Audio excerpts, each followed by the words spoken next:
الله كلف كل مسلم يقوم بالدعوة إلى الله والخروج في سبيله، فإذا هذا خرجنا في سبيله. مقصد الخروج رجاء الدين وجهد الدين على مستوى الذي تركه النبي من الوفاة فينا في العالم كلها إلى قيام الساعة. لابد جهد النبي صلى الله عليه وسلم. الرسول صلى الله عليه وسلم قال: لا نبي بعدي ولا أمة بعدكم، أدوا علي وبلغوا عني ولو آية واحدة. عندنا مسؤولية الرسالة صلى الله عليه وسلم، لأن اللهم صل وسلم. أمة النبي صلى الله عليه وسلم أمة العبادة وأمة الدعوة. أمة اليهود يعني مثلا مثل بني إسرائيل هم عبادة بس، لكن نحن أمة النبي صلى الله عليه وسلم فضلنا علينا في العالم بشنو؟ بالرسالة. لأجل هذا هنا عندنا مسؤولية كبيرة. من ودي هسي رسول ما في، الأنبياء ما في، أمة ما في. المشكلة هسي حاليا الأمة ما في.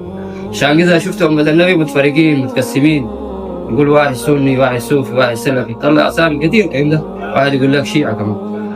الله كلف كل مسلم يقوم بالدعوة إلى الله والخروج في سبيله، فإذا هذا خرجنا في سبيله. مقصد الخروج رجاء الدين وجهد الدين على مستوى الذي تركه النبي من الوفاة فينا في العالم كلها إلى قيام الساعة. لابد جهد النبي صلى الله عليه وسلم. الرسول صلى الله عليه وسلم قال: لا نبي بعدي ولا أمة بعدكم، أدوا علي وبلغوا عني ولو آية واحدة. عندنا مسؤولية الرسالة صلى الله عليه وسلم، لأن اللهم صل وسلم. أمة النبي صلى الله عليه وسلم أمة العبادة وأمة الدعوة. أمة اليهود يعني مثلا بني إسرائيل هم عبادة بس، لكن نحن أمة النبي صلى الله عليه وسلم فضلنا علينا في العالم بشنو؟ بالرسالة.